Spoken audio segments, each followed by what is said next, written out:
Hi everyone, welcome to the 4D show. I am Dr. Prashant Arun, consultant physician and diabetologist at MV Hospital for Diabetes. So today actually we are going to summarize all our talks that we've been having so much because we've been interacting with so many people, so many doctors pan India. We've been interacting and we've been getting their opinion. They've been sharing their problems they face during trying to treat people with diabetes. So today, in this the detailed discussion and dialogues for Indian people with diabetes, I'm going to be summarizing everything that we've had. So first talk for the 4D session was on 19th August. So first 10 sessions were actually done by Dr. Ashok Kumar Das, and the next 10 sessions were actually done by me. We've had various speakers, various topics.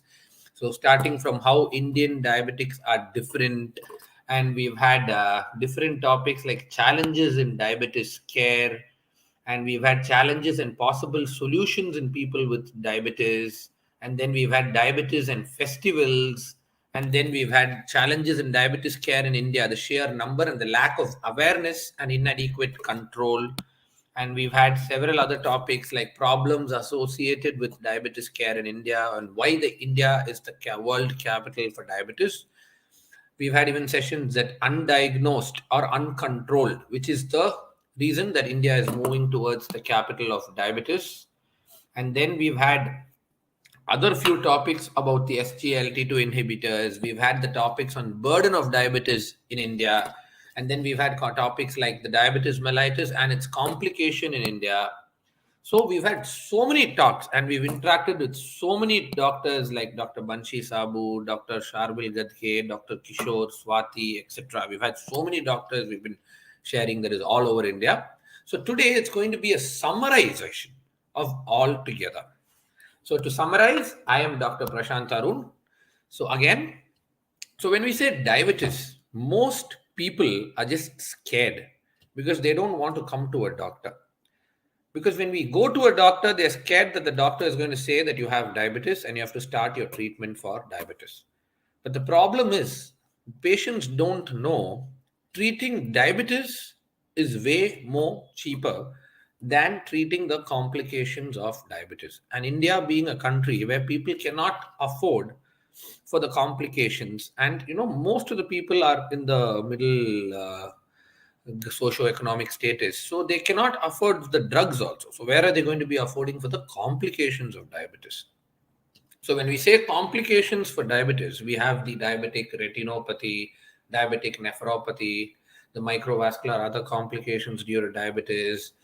So now what people need to know is what test usually people need to do to detect diabetes, because most of them just come with a random blood sugar value and they just show. But usually to detect diabetes, it is always better to do a GTT.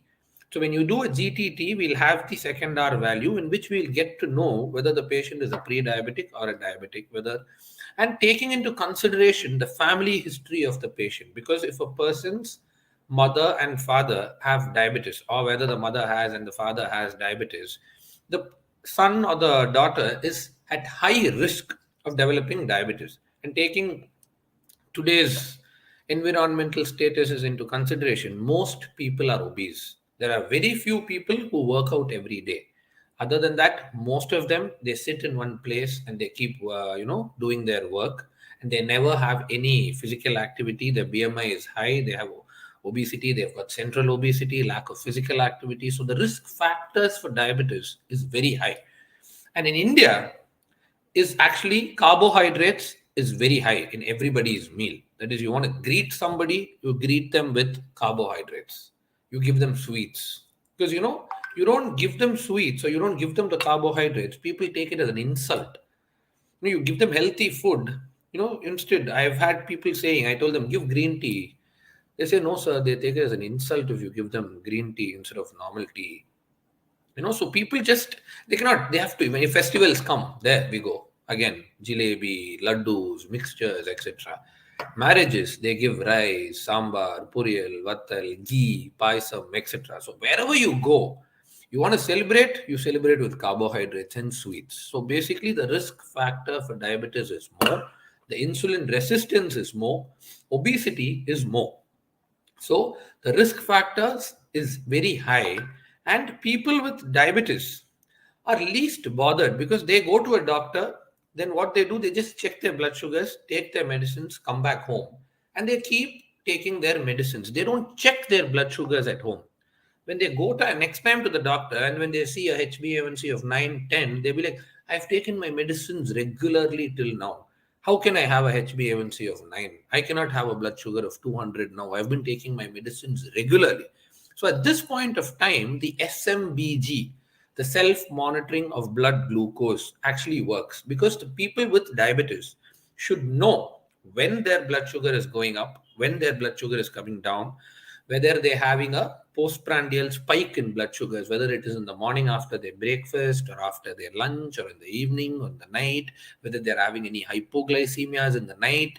So they'll have to check their blood sugars, and maintaining a chart, one, will help the patient understand the trend of blood sugar and alter or modify his lifestyle, diet accordingly. And then when he comes to the doctor will be able to alter the medicines, or adjust the insulin doses, or in case of any hypoglycemia, the doctor will be able to treat the hypoglycemia, or any hyperglycemias are there, the doctor will be able to address. Because in today, the glycemic variability, the up and down, the blood sugar going up and down, is more because people don't check their blood sugars at home. So next, we've got the CGMS device, the continuous glucose monitoring device, which is actually fixed. It's a patch. It tests the interstitial fluid, and then it shows us the time in range, the time below range, the time above range. It gives us a graph. It gives us an average median of the blood sugar. And in that, in a day, it tests blood sugar 94 times. That is, in 15 minutes once, it keeps checking blood sugar, and it tells you where the sugar is going up, where the sugar is coming down. And the patient can, even these times, there is the real-time CGM machines where the people can actually, with their smartphones, can touch and see what their blood sugar is. So the techies and people who like to use technology more, they can just put on the real-time CGM machine, and they the sensor is there on their phone. They can just tap it and say, okay, this is my blood sugar. I need to go eat now. They can eat. Maybe they're going to go before a workout or exercise. They can just check their blood sugar. Okay, I might develop hypoglycemia before going into workout. So they can eat something, then they can go workout. So actually they're very good. And maybe they're feeling hypoglycemic, they're feeling dizzy, they're feeling some kind of problem. They can check their blood sugar. Okay, do I have hypoglycemia? So the CGMS device has been so useful for people. And when they come to the doctor can see their CGMS values, see their time in range, because the time in range is said to be 70%. It needs to be achieved. So people can actually alter their drugs and insulin based on the time and range. Next, we see people are scared. What are the people with diabetes scared of? One, they're scared of the bill. Two, they're scared of insulin, because the minute you say insulin, either they go off to all these programs that you see in the social media saying these reversals, etc., or they just go to another doctor. So there is nothing worried or to be scared to be like the insulins, because insulin is actually good. And to address the glucotoxicity, because we've had several topics in this itself, challenges in diabetes care. Challenges in diabetes care, because in the 4D sessions, most of the sessions we did, challenges in diabetes care, and most of the doctors told were, it is difficult to convince a patient to start insulin, because the patient should know the importance of starting insulin.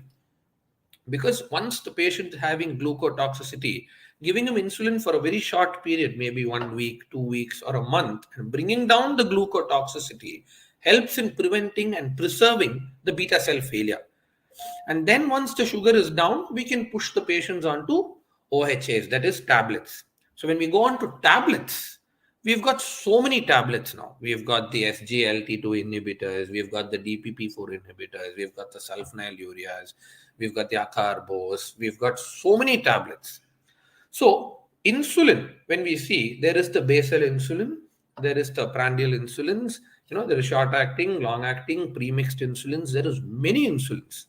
So in case of the fasting blood sugar, in case a patient comes to you and only the fasting blood sugar is high, and the HbA1c is within 9.5, and if you're trying to address the fasting or the BL or the before dinner blood sugars, we can put the patient starting on a basal insulin. So when we put the patient on the basal insulin, it's always fix the fasting first. So when the fasting comes down, the other sugars slowly starts coming down, and maybe with the basal we can add a OHA, a tablet, to control the prandial spiking, and we can see how the patient is, because the basal insulin is a one-time insulin, because convincing a patient to start insulin itself is difficult. And then when you're going to tell him that you're going to be pricking once, twice, thrice, four times, reducing the pricking. So basal insulin works there. But unfortunately, the Indian population being, having idli, rice, sambar, dosa, etc., the carbohydrates are more. And, the postprandial spiking is more. We'll either need a premixed insulin, or we will need a bolus insulin. So basically, if the patient's fasting has come back into control, but the postprandial is going up, we can either shift the patient to a premixed insulin, or we can give him one dose of bolus insulin where it is needed. But again, for knowing where we need to place the bolus insulin, we'll need either an SMBG, self-monitoring of blood glucose, or we'll need a continuous glucose monitoring system. So next, once now we have seen about the insulins, we have seen how to detect diabetes, we have seen how people actually find problems. Now we move on to the OHS. So when we go on to tablets, people say we have so many tablets to be taken, because people with diabetes, they don't have only diabetes. Most of them come to us with diabetes, hypertension, they have thyroid, or they have multiple disorders. So they have one tablet for diabetes, or two tablets for diabetes, two tablets for hypertension, one tablet for thyroid, and a multivitamin, and the list keeps going on for higher. So pill burden is actually more. People with diabetes, they think that they're taking too many tablets. Who would like to take tablets, you tell me? Because in the morning they take some 6 tablets, evening they take some 6 tablets. So people are, they pill burden, too many tablets, and they cannot afford drugs. Most of them cannot afford drugs. So then came these triple combination drugs, where we have the SGLT2 inhibitors, the DPP4 inhibitors, the metformin. Then came the double drug combination, where we've got the sulfonylureas and the metformin. Then we have the double drug combination with the DPP4 inhibitors. We've got the metformin combination, and we could choose, because we've got the combination pills now. We have a double drug combination, we've got a triple drug combination, so we could choose whether we want to use a monopill therapy, we want to use a dual therapy, or we want to use a triple drug therapy. So next, going on to drugs. So we've got the latest generation SGLT2 inhibitors. We've got the dapagliflozin, empagliflozin, canagliflozin, remogliflozin. So we've got so many SGLT2 inhibitors. So most of them are scared to use, the SGLT2 inhibitors, because they say the people develop urinary tract infection, and people are really generally scared. But generally, people with diabetes are more prone for urinary tract infection, because the blood sugar is not under control and the urine sugars are there, and the urine sugar make it more prone for urinary tract infection. So we should start the people on SGLT2 inhibitors if needed, because a patient having diabetes, if he's got coronary artery disease, or he's got proteinuria, or he's got a kidney disease, and the SGLT2 inhibitors actually help in bringing down the BP and bringing down the proteinuria. It helps reduce weight. So these combinations who come with the SGLT2 inhibitors, metformin, and DPP4 inhibitors actually help the patients reduce the pill burden, because it's one drug, one pill that has 3 drugs inside it. So when it has one drug which has 3 combinations inside it, 1, the pill burden comes down. 2, the price comes down. 3, the patient is actually okay. It's one drug that takes care of the blood sugar. That one drug takes care of the complications of diabetes. That one drug helps you reduce weight. The drug can, address insulin resistance. So it's one drug. So we should definitely put the patients on SGLT2 inhibitors. And now all the guidelines do recommend the SGLT2 inhibitors when the patient is having ASCVD risk, or, the patient's having any CKD. But we cannot give it in when the EGFR is very less, but we can usually use the SGLT2 inhibitors when the EGFR is more than 30. And when next we move on, each time we put a patient on the SGLT2 inhibitors, be it the single drug SGLT2 inhibitor, or when we're using it with a combination therapy with the DPP4 or the metformin, one thing we need to tell our patients is to drink water. Patient needs to drink water. Maybe if the patient does not have heart failure, the patient is having a good ejection fraction, and if the patient's kidney is good, we can tell the patients to drink up to 3 liters of water a day. But in cases like patient having heart failure or kidney problem, low EGFR, CKD, we could tell the patient to reduce the fluid intake according to patient. So by addressing and giving the patient on the SGLT2 inhibitors and the insulins, medicines, bringing down the patient's blood sugar, keeping the patient's blood sugar well under control, reducing the glycemic variability, we can actually control the patient and prevent patient from developing complications due to diabetes. Because in the end, treating diabetes is not just treating the numbers. It's not just treating 100, 200, 300. It is about preventing the complication, preventing the patient from developing any complications due to diabetes and living a healthy life, because people with diabetes have to live healthy. They have the right to live healthy because we've got drugs that are going to help them live healthy, help them prevent the complications. So next we will have a drug called the GLP-1 analogs. Now we've seen about the SGLT2, sulfonylureas, metformin. Then we've got the GLP-1 analogs, because there are so many people who are obese, and when weight comes, insulin resistance comes between. So we have to definitely make sure the patient loses weight. Once the patient loses his weight,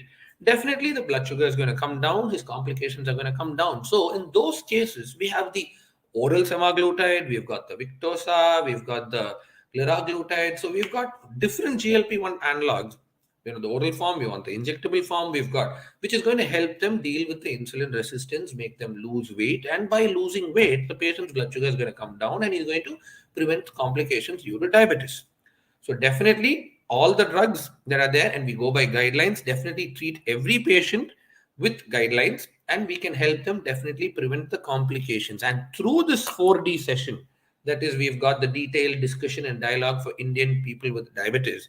We've educated so many doctors around India. We've had so many paid doctors around India talking to us about the challenges in diabetes care, why India is moving towards the diabetes capital, the complications due to diabetes in India, how to titrate the insulin doses. And it's educated so many people, and we will still continue to educate people through this social media platform. Stay connected. Thank you, everyone.